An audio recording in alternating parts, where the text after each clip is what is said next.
Bonjour à chacun, c'est un plaisir de vous retrouver virtuellement pour cette prédication ce matin. Si vous avez l'habitude de suivre les activités de l'église de la Servette, vous savez que ce matin, pour la première fois, on a ce qu'on a appelé un culte famille. Ça veut dire qu'on inverse par rapport à l'habitude. D'habitude, on a une prédication pour les adultes qui est donnée en présence et qui est retransmise en live, alors que les leçons pour les enfants sont enregistrées à l'avance et elles sont mises à disposition des familles pour qu'elles puissent les regarder à la maison.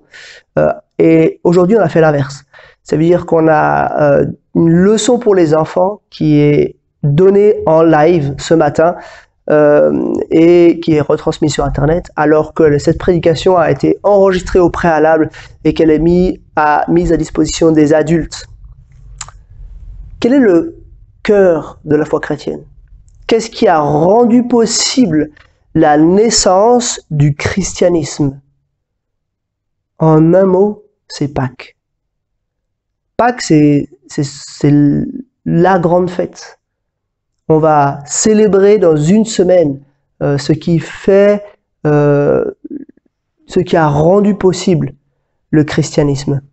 Et Pâques, en fait, c'est deux événements. C'est la crucifixion et la résurrection de Jésus-Christ. Bien sûr, il y a une Pâques plus ancienne que la Pâques chrétienne, il y a la Pâques juive, qui est en fait comme une annonce, comme une préparation pour la crucifixion et la résurrection de Jésus, mais qui comme annonce la venue de Jésus-Christ. On va donc avoir deux prédications ce matin et dimanche prochain. Ce matin, on va parler de la crucifixion plus particulièrement et dimanche prochain, on parlera de la résurrection. Parce que c'est ça le grand miracle de Pâques, c'est que Jésus-Christ est ressuscité. Les 4 évangiles parlent de Pâques. Aussi, vous pouvez lire les récits de Pâques dans les 4 évangiles. Ils en parlent assez longuement, assez abondamment. Mais moi, j'ai choisi pour ces deux prédications de me concentrer sur l'évangile de Luc. Les autres donnent des informations complémentaires. Ça permet d'avoir une compréhension plus large. Mais on va, pour cette fois, se concentrer sur l'évangile de Luc. Le titre que je donnais à cette prédication est le suivant. Crucifié, : Jésus subit et accomplit tout ce qui est nécessaire au salut. Crucifié, : Jésus subit et accomplit tout ce qui est nécessaire au salut. Et on va lire ensemble maintenant dans Luc chapitre 23, les versets 33 à 56. Jésus est emmené par une foule de juifs et en particulier des responsables juifs pour la crucifixion. Et voilà ce texte. Lorsqu'ils furent arrivés à l'endroit appelé le crâne, ils le crucifièrent là, ainsi que les 2 malfaiteurs, l'un à droite et l'autre à gauche. Jésus dit : Père, pardonne-leur, car ils ne savent pas ce qu'ils font. Ils se partagèrent ses vêtements en tirant au sort. Le peuple se tenait là et regardait. Les magistrats eux-mêmes se moquaient de Jésus avec eux en disant : Il en a sauvé d'autres, qu'il se sauve lui-même s'il est le Messie choisi par Dieu. Les soldats aussi se moquaient de lui. Ils s'approchaient pour lui présenter du vinaigre en disant : Si tu es le roi des Juifs, sauve-toi toi-même. Il y avait au-dessus de lui cette inscription écrite en grec, en latin et en hébreu : Celui-ci est le roi des Juifs. L'un des malfaiteurs crucifiés avec lui l'insultait en disant : Si tu es le Messie, sauve-toi toi-même et nous avec toi. Mais l'autre le reprenait et disait : N'as-tu aucune crainte de Dieu, toi qui subis la même condamnation ? Pour nous, ce n'est que justice, puisque nous recevons ce qu'ont mérité nos actes. Mais celui-ci n'a rien fait de mal. Et il dit à Jésus : Seigneur, souviens-toi de moi quand tu viendras régner. Jésus lui répondit : Je te le dis en vérité, aujourd'hui tu seras avec moi dans le paradis. C'était déjà presque midi et il y eut des ténèbres sur tout le pays jusqu'à 3 heures de l'après-midi. Le soleil s'obscurcit, le voile du temple se déchira par le milieu. Jésus s'écria d'une voix forte : Père, je remets mon esprit entre tes mains. Après avoir dit ces paroles, il expira. Voyant ce qui était arrivé, l'officier romain rendit gloire à Dieu en disant : Certainement, cet homme était juste. Après avoir vu ce qui était arrivé, tous ceux qui, en foule, assistaient à ce spectacle repartirent en se frappant la poitrine. Tous ceux qui connaissaient Jésus, et en particulier les femmes qui l'avaient accompagné depuis la Galilée, étaient restés à distance et regardaient ce qui se passait. Il y avait un membre du Sanhédrin du nom de Joseph, homme bon et juste. Il ne s'était pas associé à la décision et aux actes des autres. Il était d'Arimathée, ville des Juifs, et il attendait lui aussi le royaume de Dieu. Il alla trouver Pilate et demanda le corps de Jésus. Il le descendit de la croix, l'enveloppa dans un drap de lin et le déposa dans un tombeau taillé dans la roche, où personne n'avait encore été mis. C'était le jour de la préparation du sabbat. Le sabbat allait commencer. Des femmes qui étaient venues de la Galilée avaient accompagné avec Jésus accompagnèrent Joseph. Elles virent le tombeau et la manière dont le corps de Jésus y fut déposé. Puis elles repartirent et préparèrent des aromates et des parfums. Le jour du sabbat, elles se reposèrent, comme le prescrit la loi. Jusqu'ici, la lecture de la parole de Dieu. Un jour sombre, le jour où Jésus est mort. Un jour sombre, mais on va essayer de voir dans le texte quelques éléments qui nous aident à comprendre la signification de cette mort de Jésus. On va le voir à travers deux volets. On va voir ce que Jésus subit et on va voir ce que Jésus accomplit. Bien sûr, Jésus est mort, on le lit, on le comprend bien, mais par quelques détails, on voit que cette mort n'est pas juste une mort comme ça, au hasard, mais il y a un sens fort, ça fait vraiment partie intégrante de sa mission. Premièrement, on va voir ce que Jésus subit. Il est victime d'un certain nombre de choses qui sont, en tout cas pour une partie d'entre elles, porteuses de sens, qui nous aident à comprendre pourquoi Jésus est allé jusqu'à la mort. Premier élément, dans le texte lui-même, la souffrance. Jésus subit la souffrance physique. Et le Nouveau Testament nous dit que Jésus peut compatir avec nous parce qu'il a souffert, autant, même plus que nous. Lorsqu'ils furent arrivés à l'endroit appelé le crâne, ils le crucifièrent là. Jésus a été crucifié. Il a été jusqu'au bout, il n'a pas juste vécu une vie humaine normale, c'était déjà quelque chose de terrible pour lui qui était parfait, lui qui était Dieu, d'entrer dans cette réalité, d'entrer dans ce monde corrompu par le péché. C'était déjà quelque chose de terrible. Mais il est allé encore plus loin, il a souffert. Il a souffert une des formes les plus terribles de mise à mort. Il a souffert quelque chose qu'on peut probablement pas imaginer. Mais il a subi plus encore. En plus de la souffrance, il a subi l'accusation. Il a subi un procès injuste. Et il a été crucifié sur cet endroit au lieu du crâne, entre deux malfaiteurs, l'un à sa droite et l'autre à sa gauche. Lui qui avait rien fait, lui que Pilate aurait bien aimé, si vous lisez un petit peu ce qui précède, Pilate aurait bien aimé l'épargner parce que Pilate se rendait compte que ça rimait à rien. Il essayait un peu de refiler d'ailleurs le cas de Jésus à un autre responsable romain, mais voilà, c'est lui qui doit quand même s'en occuper. Et puis il subit la pression de la foule, la pression des Juifs pour mettre à mort Jésus. Jésus qui n'a jamais péché. Jésus qui n'a jamais rien fait de mal, qui a activement obéi à Dieu dans les moindres détails pendant toute sa vie. Jésus a subi cette accusation. D'ailleurs, un des brigands le dit, n'as-tu aucune crainte de Dieu, toi qui subis la même condamnation? Pour nous, ce n'est que justice, puisque nous recevons ce qu'on méritait de nos actes.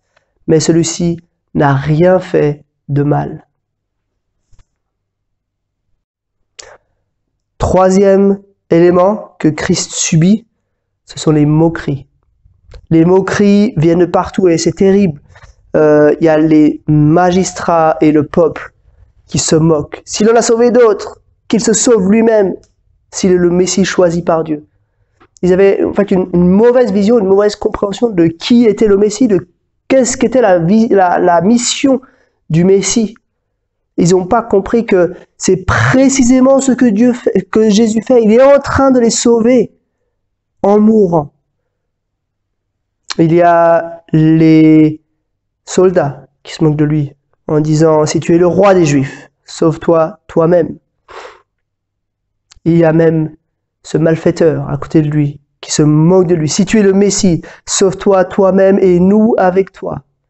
Même lui qui est en train de souffrir probablement le martyre trouve encore l'énergie de se moquer de Jésus. Jésus est en train de porter le péché de l'humanité. Il est en train de vivre la condamnation, de subir la condamnation qu'on devrait tous subir. Et il subit en plus le rejet. Toutes ces personnes qui ne comprennent pas le ministère de Jésus et qui se détournent de lui, qui se moquent de lui. La quatrième chose que Jésus subit, c'est la colère. La colère de Dieu lui-même. C'était déjà presque midi, et il y eut des ténèbres sur tout le pays jusqu'à 3 heures de l'après-midi. Ténèbres. 3 heures de ténèbres. Le soleil s'obscurcit. Certains ont imaginé que c'était peut-être une éclipse, juste voilà un phénomène naturel, peu probable. Hein. C'était une éclipse qui dure aussi longtemps, c'est peu probable et c'est pas quelque chose qu'on aurait pu imaginer à ce moment-là. Non, il s'agit vraiment d'une manifestation. Certains ont imaginé que c'était une manifestation de Satan, mais en réalité non, c'est une manifestation de Dieu. C'est Dieu lui-même. Dieu plusieurs fois dans la Bible il manifeste son jugement par des ténèbres. C'est le cas par exemple quand il se manifeste au Sinaï, en Exode chapitre 19 et 20. C'est le cas quand il y a les plaies d'Égypte. C'est le cas à plusieurs reprises. Dieu se manifeste et il est en train en fait, pendant ces 3 heures de ténèbres, de manifester sa colère sur son Fils, sur Jésus-Christ. Jésus-Christ est en train de payer pour nos péchés. Jésus est en train de subir la colère de Dieu, la peine que nous devions subir. Jésus est en train de la subir sur cette croix. Donc il faut bien comprendre que Jésus subit pas juste les souffrances, parce que les souffrances, beaucoup d'autres ont subi les souffrances de la crucifixion, en particulier déjà ces 2 brigands qui sont à côté de lui. Jésus est en train de souffrir beaucoup plus. Il souffre une accusation injuste, il souffre des moqueries et il souffre la colère. Et puis finalement, l'ultime souffrance, la 5e chose que Jésus subit, c'est la mort. Il meurt sur cette croix. Lui qui est le Fils de Dieu, lui qui est lui-même Dieu, lui qui est éternel, il meurt sur cette croix. Paul, dans l'épître aux Philippiens, nous dit qu'il a obéi en devenant homme. Il a pris la condition de serviteur. Il a obéi jusqu'à la mort, même la mort de la croix. Il a été humilié jusque-là. Il a subi la mort qui normalement était la caractéristique des êtres humains, pécheurs. On ne devait pas mourir à l'origine, mais la mort est entrée dans la création à cause du péché. Et Jésus a subi la mort qu'il n'aurait pas dû subir. Lui qui est l'éternel, lui qui existe de toute éternité, il a subi la mort que nous aurions dû subir. Voilà ce que Jésus subit. Et je répète un tout petit peu, donc il subit la souffrance physique. Il subit une accusation, un procès tronqué, un procès faussé. Il subit des moqueries de la part de tout le monde autour de lui, pratiquement tout le monde autour de lui. Mais le plus important, c'est qu'il subit la colère de Dieu et finalement la mort. Voilà ce que Jésus subit sur cette croix. Et puis maintenant, on va voir ce que Jésus accomplit, parce qu'on a un petit peu, de manière peut-être un peu plus cachée dans le texte, des éléments qui nous aident à comprendre, mais qu'est-ce que Jésus est en train d'accomplir? Parce que Jésus, il n'est pas seulement en train de subir quelque chose.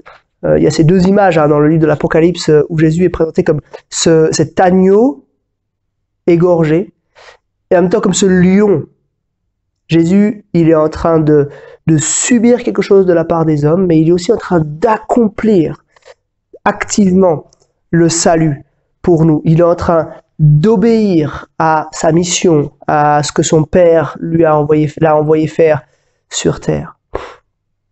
La première chose que Jésus accomplit, c'est qu'il permet l'émergence du royaume de Dieu. Il est le roi, hein, et c'est un peu ironique parce que c'est ces soldats qui disent « Si tu es le roi des Juifs, sauve-toi toi-même ». Au-dessus de lui, il y a ce panneau. Celui-ci est le roi des Juifs. C'est un peu ironique parce qu'en fait, personne y croit, mais pourtant, il y a quand même ce panneau et en fait, publiquement, on reconnaît que Jésus est vraiment le roi des Juifs. Il est le roi, en fait, pas seulement des Juifs, mais il est le roi de la terre entière. Il est celui qui est Dieu sur la terre. Il est celui qui règne et il est celui qui vient nous sauver. Il est ce roi parfait. Et donc, la première chose qu'il accomplit, c'est qu'il vient inaugurer, il vient donner naissance à ce royaume de Dieu. Il en parle beaucoup dans les évangiles, et ici, c'est comme si c'était reconnu par les autorités romaines, ironiquement, parce qu'en fait, ils y croient pas, ironiquement, ça veut dire, c'est pas parce que c'est une blague, hein. L'ironie, ça veut dire qu'on dit quelque chose, mais que la réalité est en fait l'inverse de ce qu'on est en train de dire. Et là, en l'occurrence, ils se rendent pas compte. Mais ils disent quelque chose qui est l'inverse de la réalité. Deuxième chose que Jésus accomplit, c'est qu'il accomplit toutes les prophéties messianiques. Ça, on le retrouve dans la bouche du malfaiteur crucifié. Si tu es le Messie, sauve-toi toi-même et nous avec toi. Et Luc met pas beaucoup l'accent là-dessus, mais si vous lisez par exemple chez Matthieu, vous voyez que plusieurs fois Matthieu dit comme l'avaient dit les Écritures. Par exemple, il se fait, on partage ses vêtements. Ça, c'était quelque chose qui avait été annoncé à l'avance dans l'Ancien Testament. Et il y a énormément, on peut pas faire le tour aujourd'hui des prophéties, mais il y a énormément de prophéties dans l'Ancien Testament données dès Genèse chapitre 3, jusque parmi les grands prophètes dans Ézéchiel 36, dans Ésaïe 53, etc., dans Jérémie 31, on voit que Jésus est clairement annoncé. Il colle parfaitement à tous les aspects de la prophétie biblique. Donc il est venu accomplir les prophéties messianiques. Premièrement, il est venu inaugurer le royaume de Dieu, il est venu instaurer, donner naissance à ce royaume. Deuxièmement, il est venu inaugurer le royaume de Dieu, il est venu accomplir les prophéties messianiques. De nouveau, c'est un peu ironique, parce que c'est ce malfaiteur crucifié qui se moque de Jésus, mais en fait, il est en train de reconnaître que Jésus est bel et bien le Messie. Donc, il inaugure le royaume, il accomplit les prophéties messianiques. Troisième point, il vient chercher des personnes pour entrer dans le paradis. Et là, il faut qu'on s'arrête quelques instants sur cette parole grandiose que Jésus dit au deuxième malfaiteur. Luc est le seul à mentionner cette discussion avec le deuxième malfaiteur, et j'aimerais vous relire simplement cet échange. L'autre malfaiteur donc dit: n'as-tu aucune crainte de Dieu, toi qui subis la même condamnation? Pour nous, ce n'est que justice, puisque nous recevons ce qu'ont mérité nos actes. Mais celui-ci n'a rien fait de mal. Et il dit à Jésus: Seigneur, souviens-toi de moi quand tu viendras régner. Jésus lui répondit: je te le dis en vérité, aujourd'hui, tu seras avec moi dans le paradis. Il faut qu'on s'arrête quelques instants sur ces affirmations pour bien les comprendre. On n'est pas trop habitué au terme paradis. Il faut le dire, hein. Dans le Nouveau Testament, il n'y a pas beaucoup de fois, il y a quand même quelques fois le mot paradis qui revient, mais pas énormément. C'est un peu un synonyme de ciel. C'est ce lieu où on va dans la présence de Dieu en attendant le jugement final. Dans la version grecque de l'Ancien Testament, le jardin en Éden, c'était le même mot, hein, c'était le terme de paradis, de parc dont il est question. Donc ce paradis retrouvé, un petit peu ce lieu pour ceux qui sont sauvés sera accessible pour cet homme-là. Sur quelle base est-ce que Jésus peut lui dire cela? Premièrement, parce qu'il est celui qui rend possible, il est celui qui rend possible l'accès à ce paradis.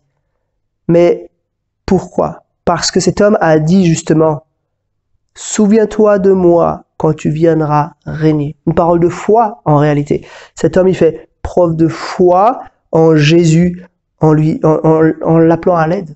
Cet homme, c'était sans doute un truand vraiment terrible. Les Romains, ils mettaient pas à mort par crucifixion n'importe qui. Il fallait quand même avoir fait quelque chose de sérieux. Et les Romains, c'était pas des barbares. Hein. C'était une nation vraiment de droit. Ils respectaient le droit. Et du coup, d'ailleurs, il reconnaît lui-même que ses actes ont mérité cette condamnation. Donc c'était un homme qui était sans doute pas tendre. Et pourtant, voilà, au pied de la croix, il y en a un qui s'éloigne, qui refuse, et l'autre qui dit « Souviens-toi de moi quand tu viendras régner ». Et on a là une illustration remarquable du salut par la foi. Cet homme manifeste sa foi, il sait qu'il peut rien faire, il vient à Jésus les mains vides, et il lui dit juste « Souviens-toi de moi ». Il place sa foi en Jésus, et sur la base de cette foi, Jésus lui répond « En vérité, aujourd'hui, tu seras avec moi dans le paradis ». Le point suivant, c'est que Jésus accomplit l'expiation. Alors ça peut être un mot un peu compliqué à comprendre. On a parlé dans ce que Jésus souffre de la colère. Mais en fait, cette colère, elle est là pour la colère de Dieu. Elle accomplit l'expiation. L'expiation, c'est du vocabulaire des sacrifices. Les sacrifices, ils sont là pour expier. C'est comme pour prendre à la place de la punition que méritent nos péchés. Jésus, il prend sur lui la colère de Dieu, la colère que méritaient nos péchés, la juste colère de Dieu, il la prend sur lui, il expie nos péchés. Point suivant, ce que Jésus fait, ce qu'il accomplit, c'est qu'il vient restaurer la relation avec Dieu. Et on le voit par un petit indice, peut-être que vous n'avez pas remarqué à la lecture, mais on voit que le voile du temple se déchire par le milieu. C'était Pâques. C'était Pâques et il y avait sans doute une grande activité dans le temple. Imaginez les prêtres qui étaient dans le temple. Dans le temple, il était structuré avec plusieurs niveaux. Il y avait un niveau vraiment le plus loin du temple où il y avait tout le monde un peu qui pouvait aller. Tous ceux qui étaient un peu les sympathisants de la foi juive. Après, il y avait un niveau pour les femmes juives. Après, il y avait un niveau pour les hommes juifs. Puis après, il y avait un niveau pour les prêtres seulement. Puis après, il y avait un niveau, et ça, c'était le lieu très saint. C'était le lieu symboliquement qui était le lieu de la présence même de Dieu, qui était accessible une seule fois par année, par un seul homme, le grand prêtre. Imaginez, pendant cette fête de Pâques, il y avait de l'effervescence, il devait y avoir dans le lieu saint, donc le niveau juste avant le lieu très saint, il devait y avoir plein de prêtres qui étaient là en train de faire les choses habituelles pour Pâques, et tout d'un coup, crac, ce rideau se déchire en deux par le milieu. Et ça y est, waouh, la présence de Dieu est accessible. La plupart de ces prêtres devaient normalement jamais entrer dans ce lieu. C'était une personne qui faisait le sacrifice le jour du grand pardon pour le peuple. Oui, tout le peuple était concerné. Tout le peuple était au bénéfice de cela. Mais Dieu n'était pas accessible. Et tout à coup, Dieu était rendu accessible. La relation avec Dieu était restaurée. Sur la base de l'expiation, parce que Jésus est mort à notre place, il nous donne sa justice. Et la relation avec Dieu peut être à nouveau possible. C'est d'ailleurs le dernier point. Ce que Jésus a accompli, c'est la justification. Et là, on a aussi une petite parole de cet officier romain qui dit certainement, cet homme était juste. Dans un autre évangile, il dit, ce même officier romain, que cet homme était le Fils de Dieu. Probablement, il a dit les deux choses, hein, mais Luc ici met l'accent sur le fait que cet homme était juste. Il voit les 3 heures de ténèbres, il voit le voile se déchirer, cet officier romain, et puis il dit ça, cet homme était juste. Oui, il a été juste, il a accompli la justification. C'est parce qu'il était juste qu'il peut prendre sur lui nos péchés et nous donner sa justice. Il nous donne cette justice qui rend possible la relation avec Dieu. Bien sûr, l'officier romain n'avait sans doute pas conscience de tous ces aspects-là, il connaissait pas toute cette théologie-là, mais malgré tout, comme sans s'en rendre compte, c'est ce qu'il est en train de dire ici. Jésus accomplit la justification. Je répète, ce que Jésus subit, c'est la souffrance, l'accusation illégitime, les moqueries, la colère de Dieu et la mort. Et ce que Jésus accomplit sur cette croix, c'est qu'il inaugure le royaume de Dieu. Il accomplit les promesses messianiques. Il ouvre le paradis. Il accomplit l'expiation. Il rend possible une relation avec Dieu. Et il accomplit la justification. Voilà un petit peu le sens de cette crucifixion. Le sens de Pâques. En tout cas, de cette première partie. La prochaine fois, on verra la résurrection. Mais voilà cette première partie. Et ce que j'aimerais vous proposer comme application pour cette semaine, c'est de prendre le temps de réfléchir à ça. Relisez ce texte, revoyez ces différents aspects pour avoir une vision globale de ce que Jésus a subi et accompli pour nous sur cette croix. Ce qu'il a subi et accompli pour que tout ce qui soit nécessaire, tout ce qui est nécessaire au salut soit rendu possible. Donc vous vous souvenez, hein, crucifixion de point. Jésus accomplit tout ce qui est nécessaire. Jésus subit et accomplit tout ce qui est nécessaire au salut. Et prenez un temps simplement pour adorer, pour remercier Jésus, pour remercier Dieu qui envoie son Fils pour subir et pour accomplir toutes ces choses-là pour nous. Prenez le temps de vivre cela cette semaine. C'est Pâques. C'est le moment de réfléchir à ça, de s'émerveiller de cela. Peut-être vous êtes lassé parce que en tant que chrétien, on dit ça encore et encore et encore. Mais maintenant, plus que jamais, il faut qu'on prenne ce temps-là. On va avoir les jours de congé, on va avoir les jours fériés. Et ben c'est le moment de prendre une heure, de lire ces récits-là dans les évangiles et de s'émerveiller tout à nouveau de ce que Jésus a accompli sur cette croix. Il se peut aussi que, vous êtes comme ce malfaiteur, vous n'avez pas encore fait cette démarche de foi, de demander à Jésus de l'aide. Eh bien, je crois que c'est le moment, vraiment. Vous devez le faire. Si vous êtes comme ce malfaiteur, peut-être que vous n'avez pas fait des choses aussi graves, mais en fait, dans la pensée de Dieu, vous êtes séparés de lui, vous êtes privés de lui, vous êtes pécheurs, on est tous incapables de nous approcher de Dieu par nous-mêmes. Eh bien, alors simplement, jetez-vous à ses pieds. Et dites-lui ça, hein. Seigneur, souviens-toi de moi quand tu viendras régner. Parole de foi. Vous pouvez utiliser d'autres mots, hein, mais dites-lui simplement, voilà, je viens les mains vides. J'ai rien à donner, mais je sais que toi, tu as tout accompli. Je mets ma confiance en toi. Je crois en toi. Et le Seigneur, sur la base de votre foi, vous répond. Il vous répondra pas de manière audible, mais il nous répond au travers du texte. Hein. Je te le dis en vérité aujourd'hui. Tu seras avec moi dans le paradis. Voilà, je vous souhaite une bonne semaine, que le Seigneur vous bénisse et je vous dis à la semaine prochaine pour un message sur la résurrection.